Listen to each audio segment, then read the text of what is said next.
We're back. And like we're back. And like we're back. And we're back. Y'all feel it. I mean, I feel it. Y'all can see. I'm so happy to be back. Like, this is just like my happy space. To be here talking with y'all. Like, we're still ready and willing, in case y'all forgot. I know it's been like 2 months, but we've had some nice little fillers in the meantime. We've had, I don't want to call them fillers because it's actually been great.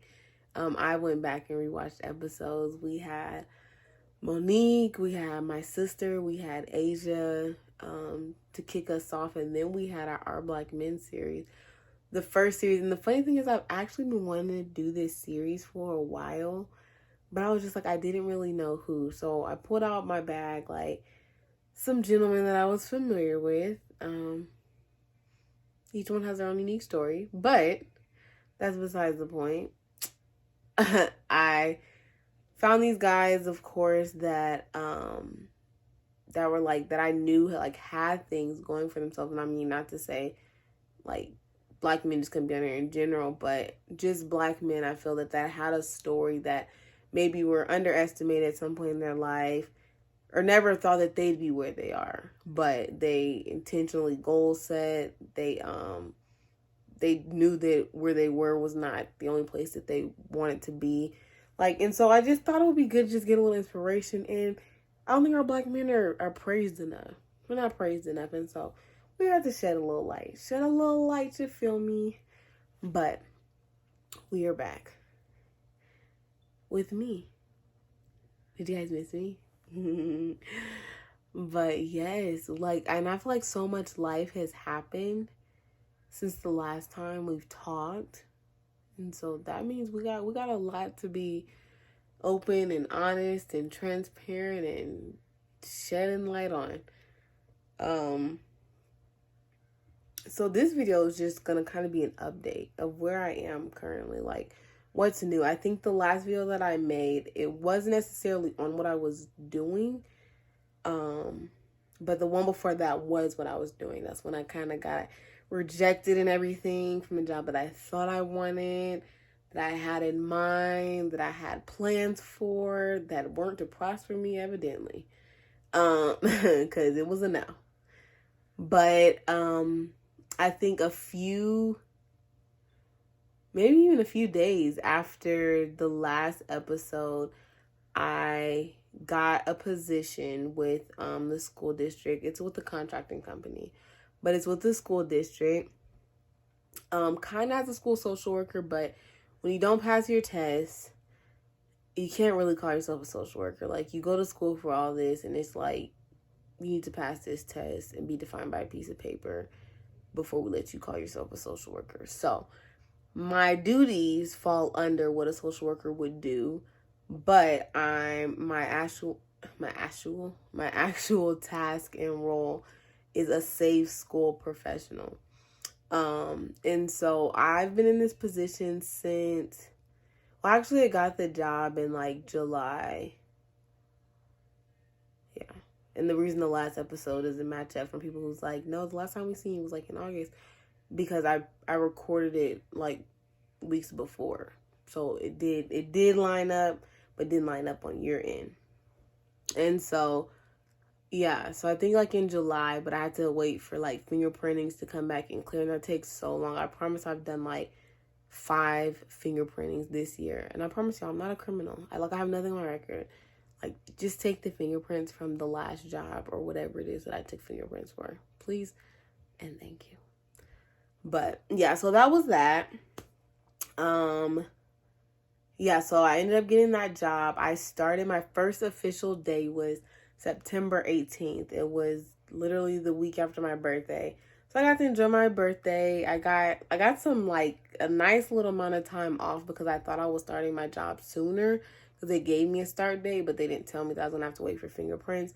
So, like, I was at home chilling, like, soaking in all the time in the world to sleep in, just to wake up, just to do and be. And then I was, like, it was low key. It was nice. I was still getting paid for my other job. So it was just like, I like this life. I like this life. But it didn't last long. It didn't last too long. I have to get back out there. So I started my official job September 18th of this year. And it's actually at the middle school that I went to. And so this was just like, so it wasn't mind-blowing, but it was mind-blowing to me because even within me getting this job and like thanking God for it, I still had my plans in it because I was like, I low-key want to be in high school. Like, who wants to deal with middle schoolers? Because I'm going to be honest, like I know personally how I was in middle school and the hormones and you don't even know who you are and you just making up stuff out the side of your neck. And it just gets real ugly in middle school, I feel like. And so I was like, I'm just going to go with high school. I just came from little kids and I'm going to go to high school. But they're like, we have no high schools available. After they told me they had high schools available, they were like, we have middle schools. We'll call you back and let you know the list. And then the first school that they named when they called me back was the middle school that I went to. And so it was just like, okay, God, I see the way like you align things and you make things make sense. And so, like, why even argue with you? Why would I argue with you? And so I accepted the position. And like I said, for the third time, this was actually my start date. I had to give out the backstory of how it happened. And I didn't know how it was going to go, but it's just so funny to me because when you tell God you won't do something or like, I'm not dealing with middle schoolers. Look at me right here dealing with middle schoolers. And I love them. I love them.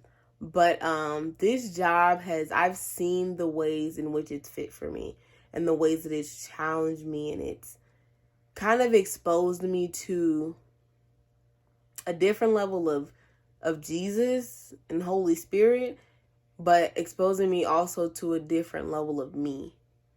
Like, I've been able to see way more ticks and icks about myself than I probably would have if I was doing something that I felt was just fit for me and was what I wanted to do to begin with. And so kids are my soft spot in general, but like I said, middle school was just not on the radar for me. And so I've been challenged quite a bit in this role. I've been challenged because they're no joke. They are no joke.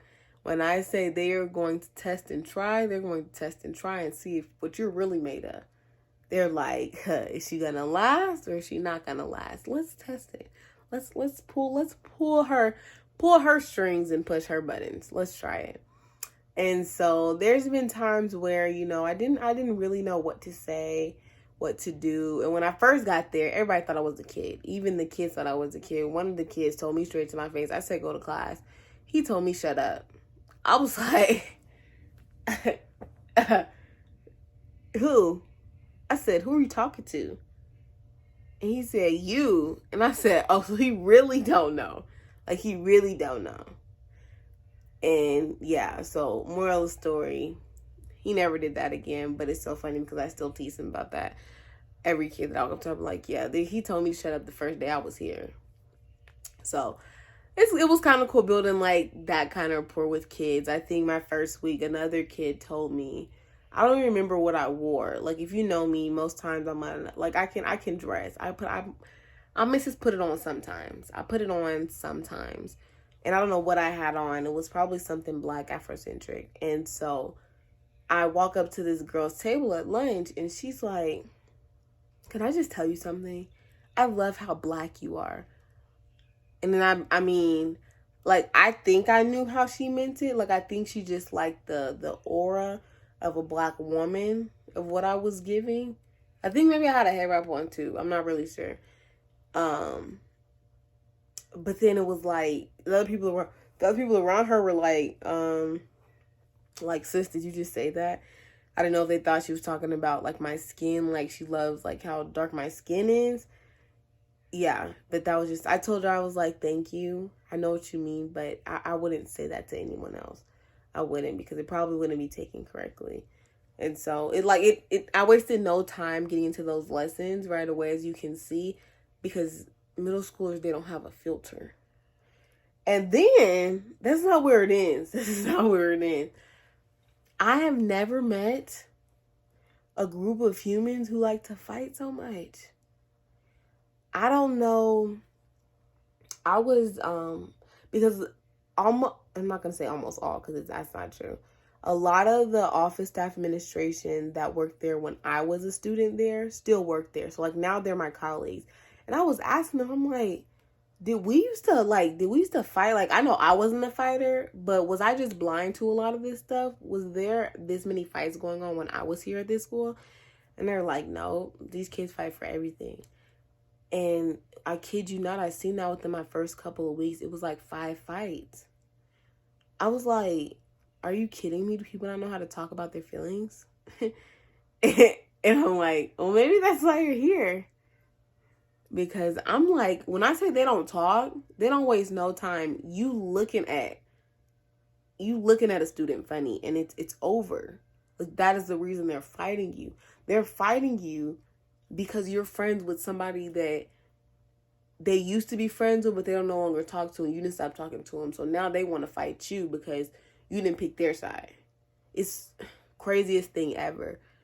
And something that I had to learn real quick. I was like, because they were like, once they fought, got their disciplinary action, suspension, whatever it is. Once they came back, 9 times out of 10, they sent them in my office. And we're talking about it. We're doing either peer mediation, like kind of conflict resolution type thing, with maybe whoever fought. But one thing that I've learned to ask in every person who fights is, what did you get out of it? Like, do you feel good? Like, did you win something internally? Like, what did it get you? Like, yeah, you probably got people saying, oh yeah, you fought her. The normal little whoop-de-doo extra, like, rah stuff like that in school. But I'm like, what did it get you? I'm like, let's literally list it. Like, it got you suspended. Your parents had to come have a conference. So your parents had to take off work to come to the school. And I hear all the behind the scenes. And your parent cuss you out. So it's like what's really happening? Like, what did you get? So, like, are you going to do it again? Like, why aren't we learning from one-time experiences? Yeah, it wasn't adding up the first couple of weeks. But then, of course, with my practice and all these things, I'm like, it makes perfect sense. Like, most time, the household these kids are raised up in, the only defense mechanisms that they know, it's just like, it makes sense. And so I've learned to just take on a lot of patience, a lot of just kindness. The fruits of the spirit, let me tell you. The fruits of the spirit. I thought I had them online until they checked me and said, you don't have us locked. We were actually loosely roaming, and we hope that you catch hold and lay hold of us very soon. And so, yeah, I had to learn that. I'm trying to think and make sure I didn't forget anything. I'm going to go into depth about that story because that story in and of itself was a lot. There are students that I have to check in with. They are on a tier 2 behavior list, and tier 2 behavior is just pretty much where it's no longer just within the classrooms or something that's a group activity. It's more individualized towards the student, or family issues. And I deal with those students and keeping track of behavior and ensuring that they have the necessary tools and resources to improve in their academics and their social emotional behavior, like just in those areas. It's like more tailored focus towards them. And so I love my kids. I love my kids 1,000%. Baby. But baby, it's tough out here. It's tough out here sometimes. And to constantly, I think the biggest thing that I've been learning is that I can't generalize nothing. Like, there's nothing I can generalize with these kids. Like, I can't say, well, you just do the same thing that they do, because they don't go home to the same house that this kid goes home to. And so the very thing that I might need to pour into one kid can be totally opposite and different for another kid. And each kid has their day. So, like, where I'm able to be jokey and all kind, the next day they could come in my office breaking down, crying. And so it's like, all jokes aside, what we joked about yesterday has a deeper sensitivity today. And so it's just definitely been a whole learning experience, because each moment and each day I have had to take on being led by the Spirit. Like literally, I've had to take on just being led by the Spirit. Because if I'm not led by the Spirit, and I've had the days where I don't want to get up, do my quiet time. I'm like, I got it. We're just gonna get through the day. And it's just like, I know I didn't give those students my best self. I didn't give those students the Jesus that I claim to live inside of me. Like I know that I didn't give it to them. And so that's been a learning experience. And I definitely be feeling some type of way if I don't get my quiet time, because I'm like, what type of day we're going to have today? And I know the intention that's needed before I'm able to effectively interact with the kids. And so I'm just grateful that I have been learning that, and that each moment, each step, that I'm making sure that I'm turning to God, or at least trying to in every single moment to say, how do you want me to respond? I know that I can't respond the way I want to, or I know today that I'm not feeling the best. I know today that I don't really want to give this person kindness because that's not what they're giving me. But it's still like, how do you want me to respond in spite of what I'm receiving? And so it's been hard. It's been hard. But it hasn't been nothing short of rewarding and just fulfilling. So, yes, that's been that. Work has been just wowzers. It's been wowzers. And so, I'm trying to think. What are some other things? Oh, I became a CASA. And for those of you who do not know, a CASA is a court-appointed special advocate. And this is something that I first was introduced to by one of my peers who worked with me at the jail when I was still in my master's program. And she was doing it, and she would tell me just so much about how much she loved her CASA kid, and the relationship they grew, all those things. I was like, oh, that's sweet. Like, that's kind of cool. But then my first lady told me about it. She was like, this is an experience that I kind of wanted to do and take on, but I'm just not able to with my work schedule and just all these things. And so I was like, okay, let me just give it a try. I was still in my part-time job, and I was going to be done with school. So it was just like, I was going to have more time. You never know, like, an idle mind is not bueno. You never know what could happen. And so it was like, it wasn't like necessarily to an extent making myself extremely busy, but it was just like something else to put my hands to, where I can pour and give and serve rather than using the time that I now have more selfishly. And like, I still give myself time, but yeah, y'all get my drift. I don't want to be so consumed in myself when this life isn't even about me. So like, why would I feed that? So CASA, you're dealing with abused and neglected children. A lot of them are in the foster care system, whether they've been in there a day or whether they've been in there for years, whether they're at Child Haven or whether they're in current foster placements. You're paired with a kid in hopes that you can walk with them, mentor them, just support them and be their voice in the courtroom, outside, and different things that they may be involved in that they may have never had. They may have never been able to use their voice and speak up and have an opinion on things, because ultimately it never turned out to reward or give them anything that they actually wanted. And so the whole point of a CASA is to step in, be that voice, and hopefully get these kids some of the things that they want and the things that they actually need and would benefit from. Because I feel like it's very easy when we're looking at the systems that the world has created in general, but specifically too here in Nevada, that don't necessarily look at the needs of kids, but are ultimately looking at what needs do we want to meet? Like, are they fed? Do they have a place to stay technically? Even if conditions aren't suitable, like even if they wouldn't send their kids to live there, like, can they just sleep there? All right, perfect. That's good. But ultimately, we know that for anybody watching this, when you were a kid, nobody just wanted to be bombarded and bunched up in a room with a million different kids, whether that was your story or not. I know that I just wanted to be in a household that was loving, that showed that they loved me, and ultimately where I felt safe and cared for adequately. Like, adequately. And you're like, how do you know that as a kid? And yes, I mean, depending on what you grew up in, you don't really know. But at the same time, you do kind of know. Like, you know what you prefer and what you'd rather have if it's not what you're currently in. Like, you know, like, I really would want to bed by myself. but I know I can't get one right now. You know what I'm saying. Y'all get what I'm saying. I'll make y'all get what I'm saying. But yeah, so I've been involved in that. My first foster kid that I was assigned, I haven't been able to meet her yet, for reasons of she's a teenage girl and she's currently not found.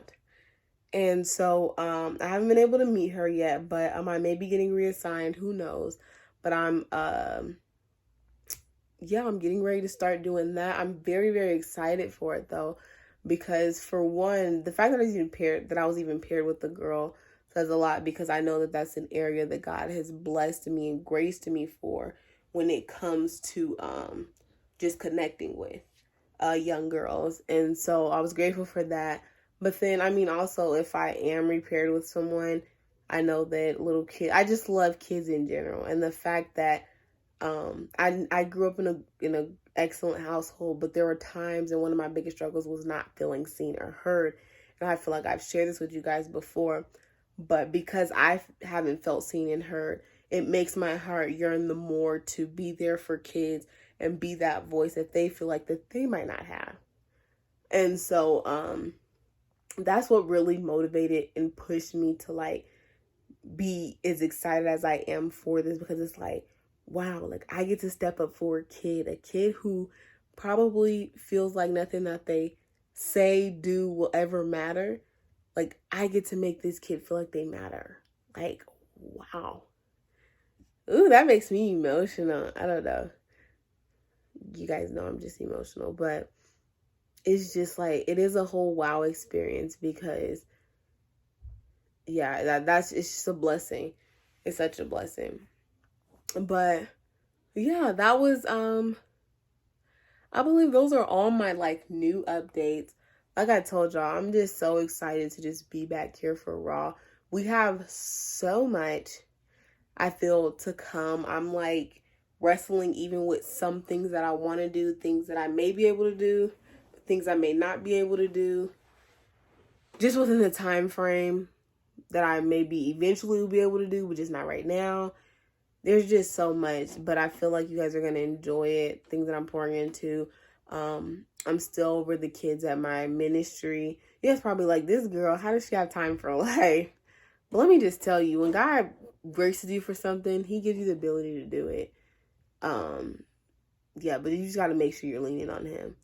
And that's going to be another whole video, because y'all, God has been hitting you, girl, with some revelation. Some deep revelation, the kind that don't feel good and the kind that you kind of want to say, all right, God, are you done? Yeah, so we're going to share a little bit more of that later on. But yeah, like I said, still doing things with the kids at my church, trying to just restructure things, trying to like revamp, make things excellent. Well, that's one thing that we got going at my church now, that the things that we're going into and like that we're doing and within this next year, that we're doing it with excellence, like 100% excellence, that we're not giving just whatever because we just can and we just need to get it done, but that we're literally putting our best foot forward in everything. And so I think it's just a model that I'm taking on for all aspects of my life, because I never, I don't think I've ever been one though, to kind of do things. Of course, things that I don't really want to do, but likely once I'm in it and I'm doing it, even if I didn't want to do it before, I don't really like anything to go down in shambles and look bad and it got my name attached. That's just me. It's I don't really like it. And so I've always been pretty good at putting my best foot forward, but I know that there's areas where I can step up and do just a little bit more and be present a little bit more. So, yeah. I wonder, like, do I sound stuffy? I did just get over a sickness. And baby, I thought it was going to take me out. I literally thought it was going to take me out. But for the grace of God, I'm still here. I'm still living. I'm alive. I'm breathing. I'm singing. I'm praising. Yeah, because he's just been that good. Another life update, I started going back to the gym. I don't really know if I don't think I was ever on here when I was a gym girly. But I'm back a gym girly now just because of convictions of just not holistically taking care of myself. You know, you get so wrapped up and caught up like, yeah, I'm growing spiritually, but I would hate to be one of those people who are big, overly spiritual, and is like, you're not convicted about none of the sin of your overeating and indulging and doing things that aren't really benefiting or glorifying God physically. You're not convicted a little bit. And so, yes, that's something I've been doing. I've been getting up at 4:50 to be at the gym by like 5:15. And yeah, I've just been getting in. I missed last week, of course, because I was sick, but I think this is going on week 2. So, I mean, I can't wait to see. I'm not even really doing it for body, of course. Like, I'm not going to just be going to the gym and I'll let my body get busting. But that's not ultimately the reason why I'm doing it. I really do just want to glorify God in everything that I do. Like, even when it comes to what I'm eating and how I'm eating. Like, I'm not saying like I'm cutting out all breads and pastas and all of that, but just being mindful. It's nothing wrong with being intentional. I'm about to say intentionally.